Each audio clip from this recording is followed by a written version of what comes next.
जक्कई का जिंदगी और हमारे जिंदगी में अंतर क्या है मालूम? जक्कई स्वर्ग में दिखेगा, हम लोग नरक में दिखने के लिए तैयारी कर रहे हैं। यीशु मसीह नहीं बोला कि जक्कई मैं तेरे घर में रह के तेरे साथ जीवन बिताऊंगा, सिर्फ बोला मेरे को आज तेरे घर आना है, और वो खुद को भिखारी बना दे रहा है। एक दिन यीशु मसीह जिंदगी में आने का कोशिश किया, मैं तेरे घर आ रहा हूं जक्कई बोलते ही साथ वो अपना पूरा प्रॉपर्टी दान कर दिया एक दिन के लिए। उसको पता भी नहीं अनंत जीवन क्या होगा, उसको पता भी नहीं अनंत जीवन में मैं इनके साथ रहूंगा कि नहीं। वो बस एक दिन यीशु मसीह उसके घर आने के कारण क्या कर दिया, अपना सारा संपत्ति, कंजूस था, जोंक का स्वभाव वाला व्यक्ति था, लोगों जैसा जोंक लोगों का खून चूसता है, ये व्यक्ति दिनारों को चूसने वाला व्यक्ति था। लोग इससे नफरत करते थे। एक दिन के लिए यीशु मसीह घर आया, ये अपने आप को भिखारी बना के यीशु मसीह के पीछे हो लिया।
अपने आंखों को बंद करें, हम लोग प्रार्थना करेंगे। खुदावंत यीशु, मैं प्रार्थना करता हूँ पिता, आज कौन से वचन से बात करना है नहीं पता, लेकिन जब भी मैं किसी वचन से बात करूँ वो मेरा ओर से नहीं, वो तेरे ओर से हो पिता। तेरे बच्चों से स्पष्ट रूप से बात करना, तेरे बच्चों से स्पष्ट पिता रीति से बात करना पिता। एक एक शब्द उनके जीवन को स्पर्श करे पिता। तू कमाल का काम करता है पिता। आज का वचन आपके बच्चों के लिए एक महान छुटकारे, एक महान सामर्थ्य, एक महान अभिषेक का हो। मदद कर पिता, यीशु के अधिकार वाले नाम से मांगते पिता, आमीन आमीन। दूसरा कुरिन्थियों उसका 11वां अध्याय 26।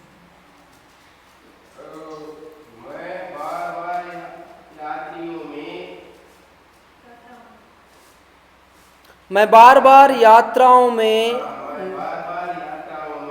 नदियों के जोखिमों में, डाकुओं के जोखिमों में, अपने जाति वालों से जोखिमों में, अन्य जातियों से जोखिमों में, नगर के जोखिमों में, जंगल के जोखिमों में, समुद्र के जोखिमों में, झूठे भाइयों के बीच जोखिमों में रहा। पौलुस ये वचन को कुरिन्थियों की कलीसिया को लिखते हैं कि मैं कैसा जोखिमों में था। मैं जब पौलुस के बारे में पढ़ रहा था, एक चीज मैं अच्छी तरह जान गया पौलुस के बारे में, और वही आज का विषय है।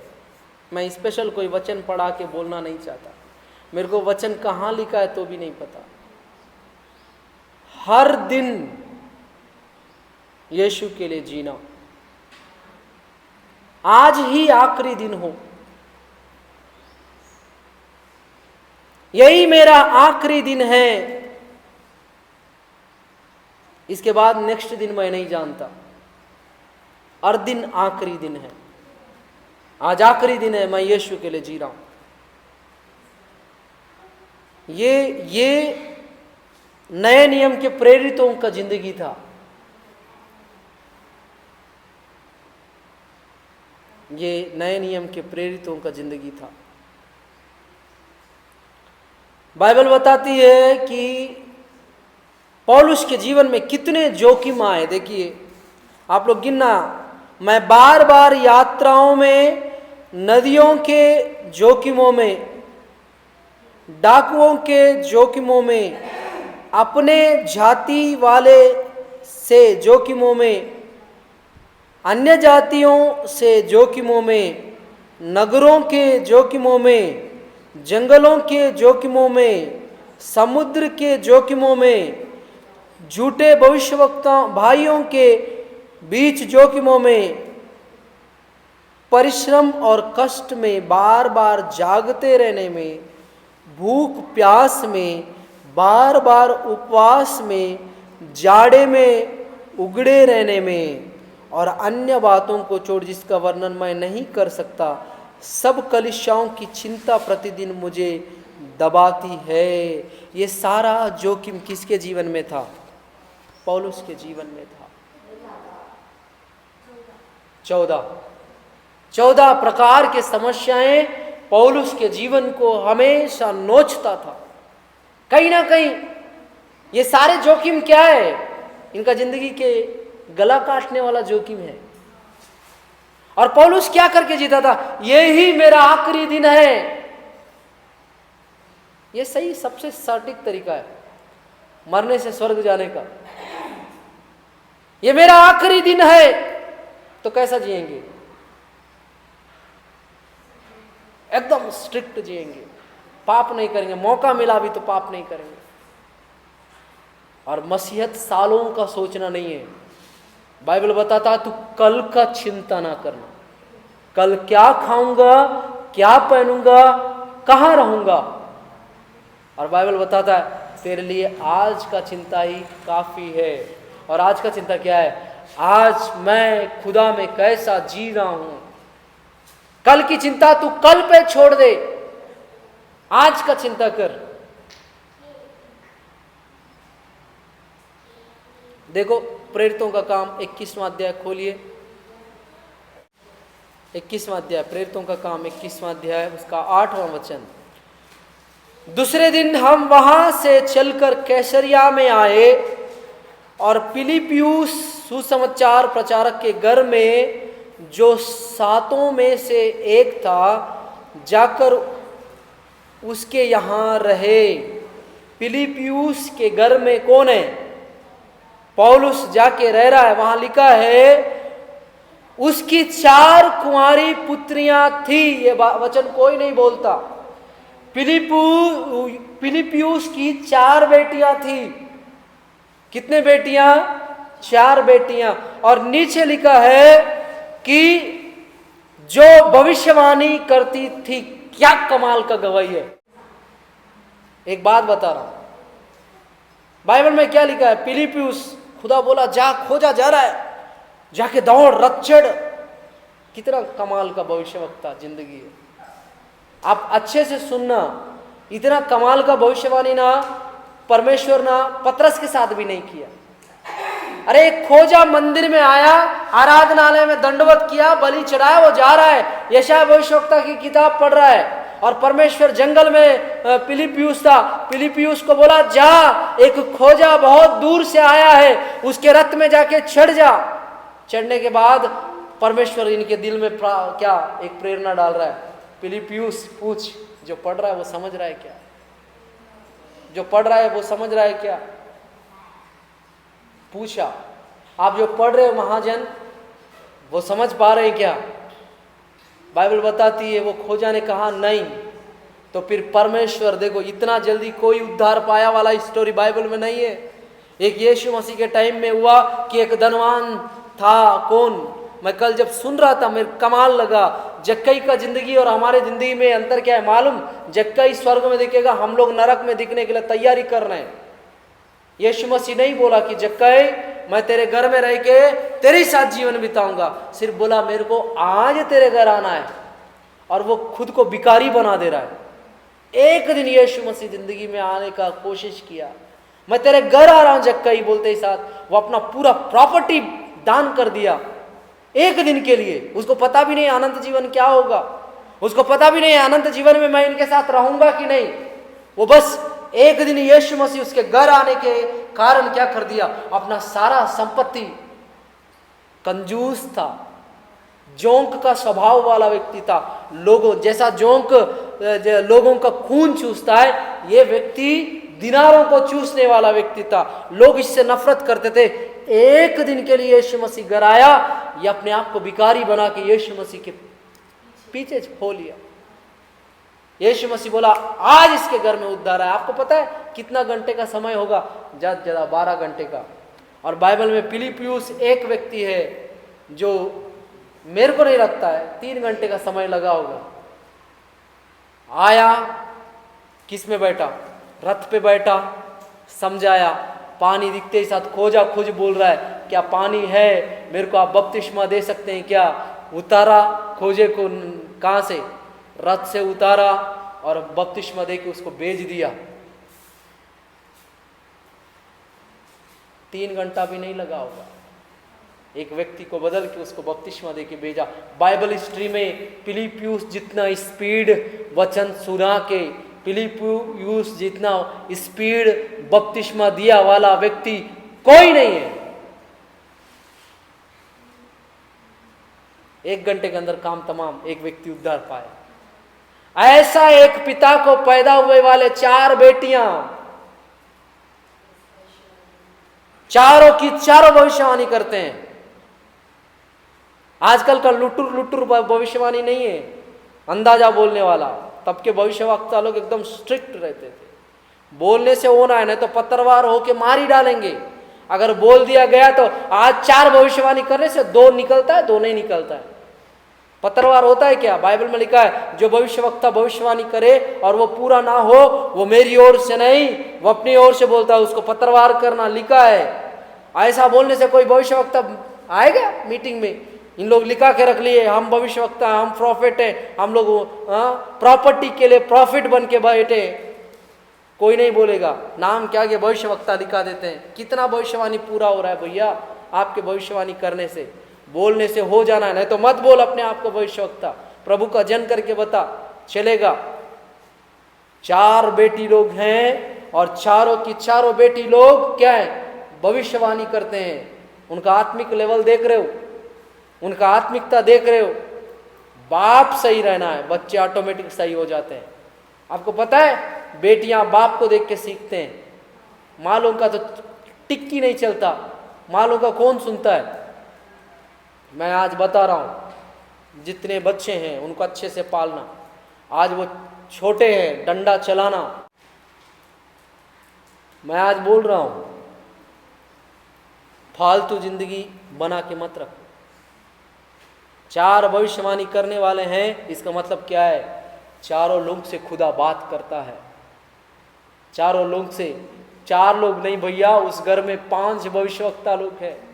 बाप भी भविष्यवक्ता, 4 बच्चे भी भविष्यवाणी करते हैं। कितना कमाल का जिंदगी है। वातावरण कैसा रहेगा? अरे आने वाला फ्यूचर कैसा है? 4 बेटियों में किसी एक से तो खुदा बात करेगा। कहां जाके सेवा करना है, 4 बेटियों में किसी एक से तो बात करेगा। और उस घर में कौन गए? कौन गए पता है? पौलुस गया।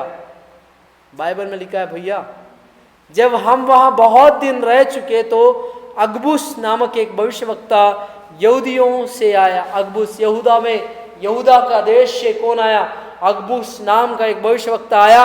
वो बोला कि उसने हमारे पास आकर पौलुस का कटिबंध लिया और अपने हाथ पैर बांध कर कहा, पवित्र आत्मा यह कहता है जिस मनुष्य का यह कटिबंध है उसको यरूशलेम में यहूदी इसी रीति से बांधेंगे और अन्य जातियों के हाथ में सौंपेंगे। पौलुस का कटिबंध, हम लोग बेल्ट पहनते हैं ना, ऐसी होता था कमर में बांधने वाला कटिबंध। मैं वही सोचता हूं। उसको अपने हाथ और पैर में बांधा और बोला ये जिसका कटिबंध है इसको यहूदा में, यरूशलेम में उस यहूदी लोग क्या करेंगे? ऐसी ही बांध के बंदी बनाएंगे। कितना सटीक भविष्यवाणी है।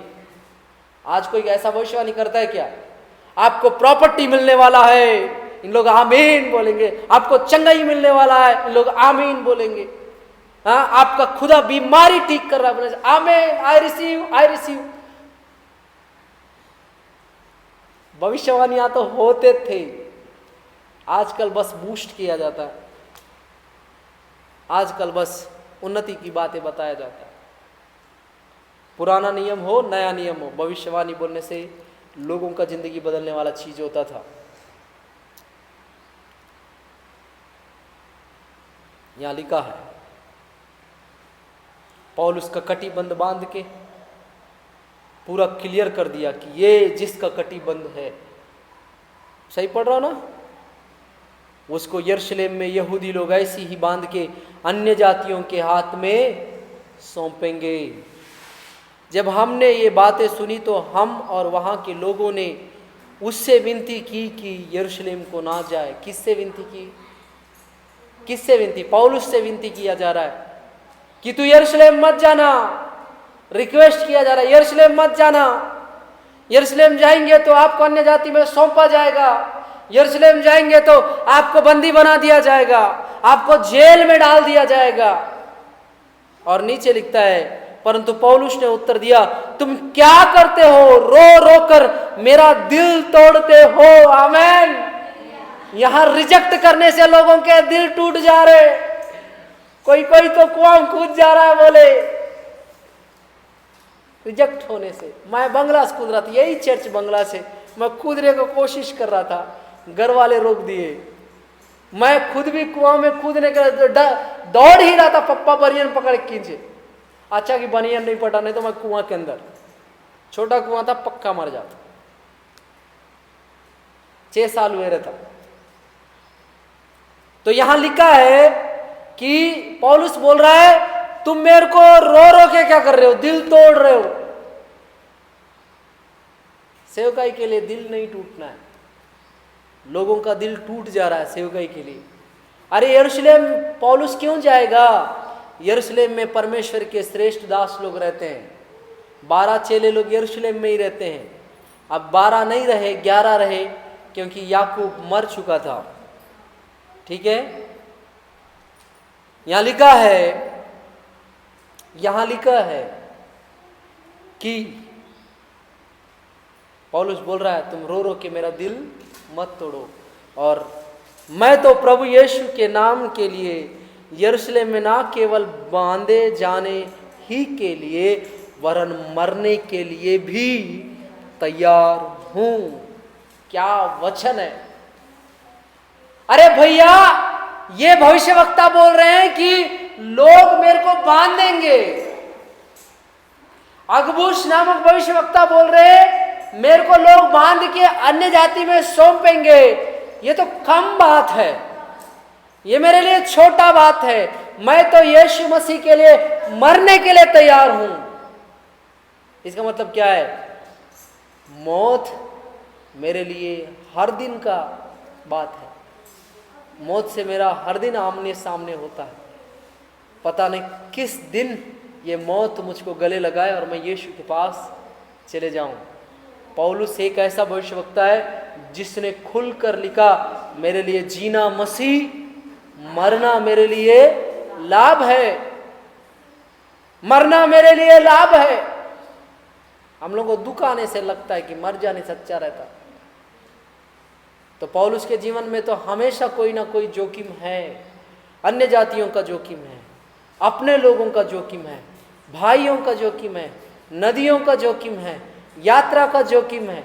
कितना 14 प्रकार के समस्या पौलुस का लाइफ के चारों ओर है। हमारे साथ कोई समस्या नहीं है, हमारी जिंदगी में कोई समस्या आया ही नहीं है। कुछ लोगों का जिंदगी में कोई समस्या नहीं होता तो भी उन लोग खुश नहीं है। अरे भैया, बिना समस्या का जिंदगी जी रहे हो, आपको तो प्रभु को ज़्यादा धन्यवाद देना चाहिए। आप प्रभु का बाइबल को रोज पढ़ना चाहिए, क्योंकि आपकी ज़िंदगी में समस्या नहीं है। मेरे ज़िंदगी को देखना, हर 3-1 साल में एक समस्या आके मेरे ज़िंदगी में खड़े हो जाता था। अब नहीं होगा, मैं विश्वास करता हूँ। अब समस्या के आगे तो मैं खुद खड़ा हो जाता हूँ। आप देखेंगे एक एक हाथ हो जाए, ये अलग बात है कि लड़ूंगा मैं नहीं, मेरा पिता है, क्योंकि बाइबल बताती है जितने हथियार तेरे विरुद्ध में उठे हैं वो कोई क्या होगा, सक्सेस नहीं होगा, सफल नहीं होगा। यहाँ लिखा है कि मैं तो मर जाने के लिए भी तैयार हूं। क्या गवाही है, क्या गवाही है। जब उसने ना माना तो हम यह कहकर चुप हो गए, प्रभु की इच्छा पूरी हो।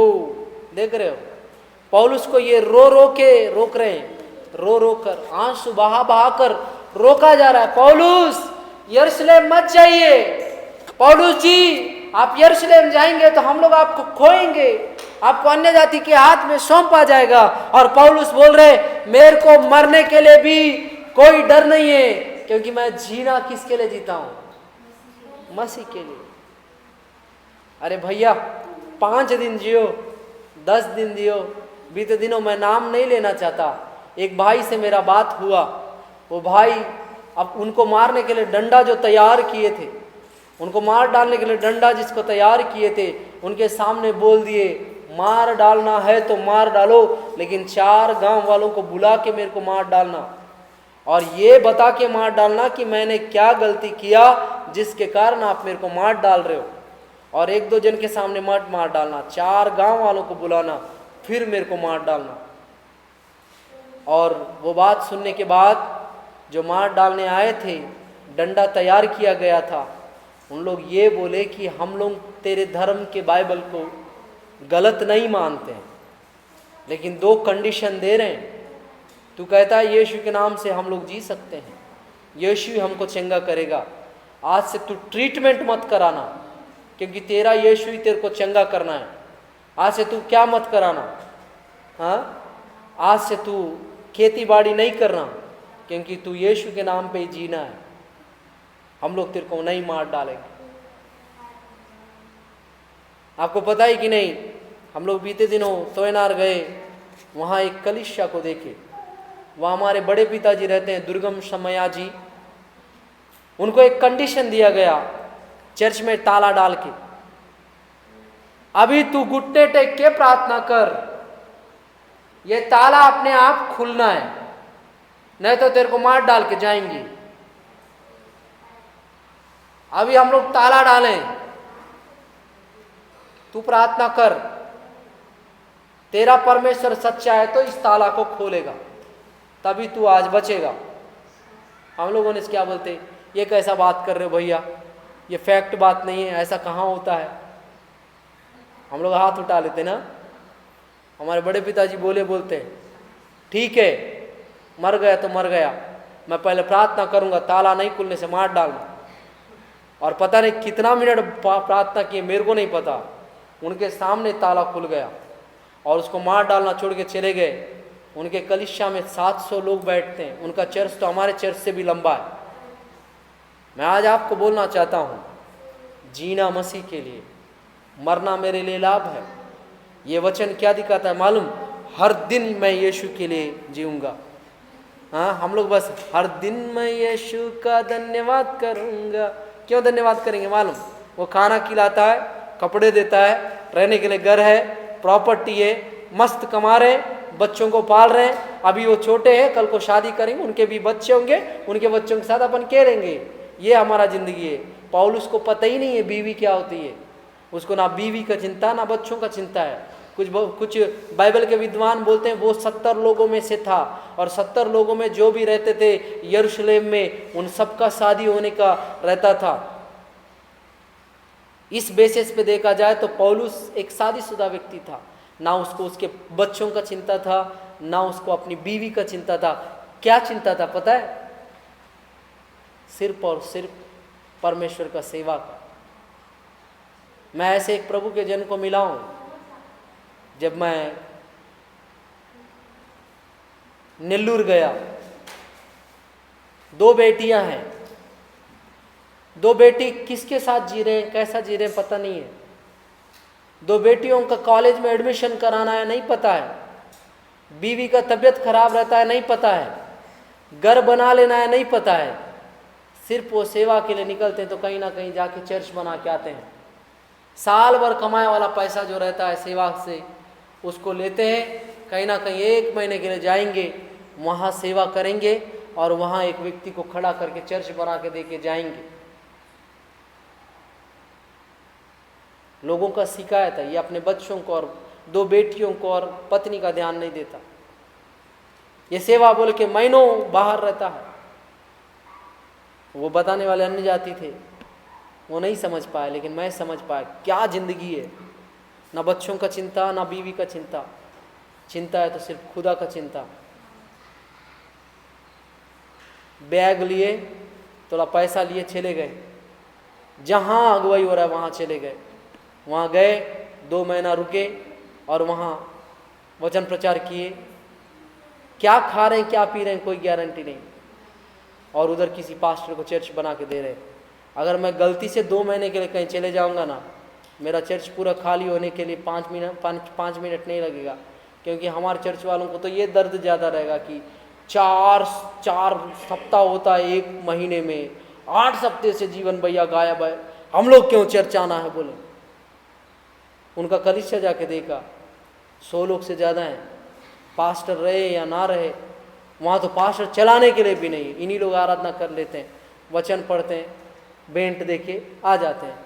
पास्टर फिर आते तक बेंट इतना जमा होता है, दूसरा चर्च बनाने लाए, फिर वो पैसा लेके फिर जाएगा कहीं घूमने। मैं बोला ये क्या ज़िंदगी है। आपका घर का ठिकाना नहीं, आपके बच्चों का ठिकाना नहीं। बोले मेरे बच्चों को खुद ही शादी कराएगा। उनकी बेटी किसी को पसंद करती थी, वो अन्य जाति का था। सोचने वाला बात है, कोई भी लड़का कभी किसी लड़की के लिए मसीह बनना मैं नहीं देखा। वो उसका खानदान सहित मसीह बन गया, बपतिस्मा लिया मैं गए टाइम में, और फिर मेरे को शादी में बुलाए। 6-7 महीने के अंदर शादी भी करा दी। वो ऑटो चला के अब सासू माँ को, साली को और पत्नी को पाल रहा है, और ससुर जी जाके चर्च बना रहा है। और उनके लाइफ में वो 14 चर्च बनाए। यहाँ एक चर्च बनाने के लिए हमारा CTP अभी भी हमारा चर्च पूरा नहीं हुआ। 14 चर्च बना के दिए। क्या गवाही है।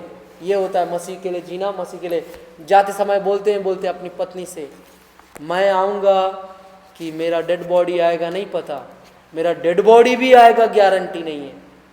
तो खुदा के लिए जीना, यही है पौलुस का जिंदगी।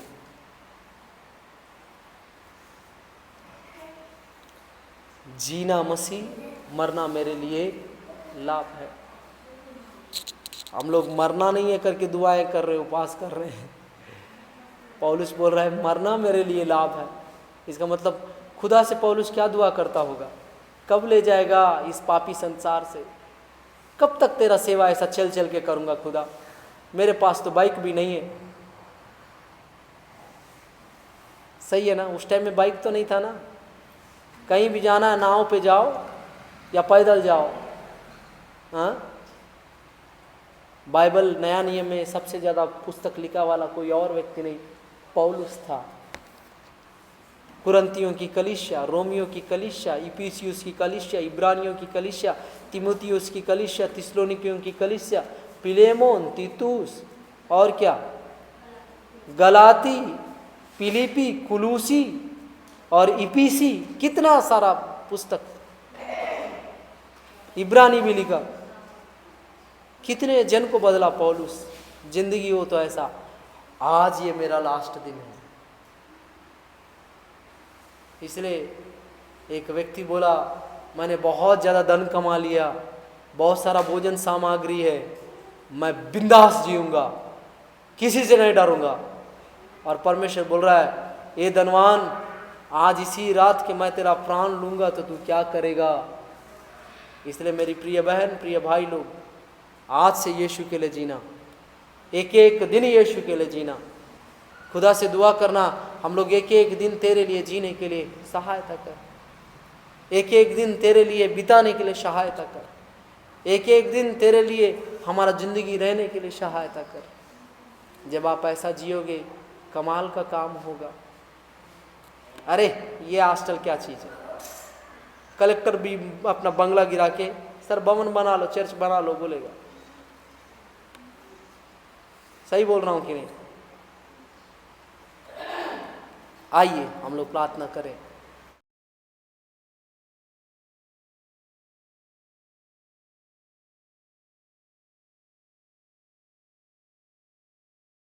प्रार्थना करें। खुदावंत यीशु, फिर से एक बार दुआ करता हूँ, आज बच्चों के विषय में बात किया, बेटियों के विषय में बात किया, बड़ों के विषय में बात किया, कुछ राज की बात किया, पौलुस की जिंदगी से हमको सिखाया पिता, वो कैसा एक एक दिन आज ही आखिरी दिन है जैसा जीते थे, आज ही मेरा अंत है करके जीते थे, मैंने अपना दौड़ पूरा कर लिया करके वो लिखे पिता। मैं प्रार्थना करता हूँ हमारा भी जीवन पौलुस की तरह जीने में मदद करना पिता, हम लोगों को इस संसार के लोभ और लालच से दूर करना, इस संसार के धन दौलत से पिता हमारा दिल हट जाए, हमको बाइबल से मोहब्बत हो जाए पिता, विश्वासियों के रोने से हमारा दिल टूट जाए, ऐसा एक भक्ति जीवन रहे पिता। जैसे फिलिप्पियुस के घर में 4 बेटी लोग थी, चारों की चारों भविष्यवाणी करते थे, वैसे ही हमारी बेटियां, हमारे बेटे सब के सब भविष्यवक्ता, भविष्यवाणी करने वाले रहे पिता। हमारे घरों में एक उद्धार का कहानी हो। हम लोग 20 साल से मसीह में हैं, हम लोग को डर भय नहीं है, हमको शर्म भी नहीं लगता है ऐसा वचन सुन के कि हम लोग प्रभु से उतना लगाव नहीं है, उतना प्रेम नहीं है करके हमको शर्म भी नहीं लगता। मुंह उठा के संडे आते हैं, आराधना प्रार्थना करते हैं, बेंट दे के जाते हैं, ये मसीहत नहीं है पिता। तेरा आवाज सुनना चाहिए अगर हम तेरी बेड़े हैं, क्योंकि तूने कहा है मेरी बेड़े मेरा आवाज सुनते हैं। इधर जो तेरी बेड़े तेरा आवाज नहीं सुनती, उनका कानों को खोल, वो तेरे आवाज को सुनने पाए। और जो बेड़े तेरी आवाज को नहीं सुनते वो पक्का नरक जाएंगे, मैं दावे के साथ बोल सकता हूँ, क्योंकि वो तेरा बेड़ ही नहीं है, तेरा आवाज ही नहीं सुनता है, तो कैसे वो तेरे मार्ग में चलेगा, कैसे तू उनको लीड कर पाएगा पिता। उनसे बातचीत कर, उनके जीवनों को फिर एक बार स्मरण कर, उनके और मेरे जीवन में जो भी पाप है यीशु माफ़ कर, वो अच्छे से जीने के लिए उनकी सहायता करना, वो तेरा आवाज़ सुने, तेरे बच्चे के रूप में जी। यीशु हमारी सारी ज़रूरत की चीज़ें तू दे पिता, यीशु नाम से मांगते हैं पिता, आमीन आमीन। आप सबों को जय मसीह की।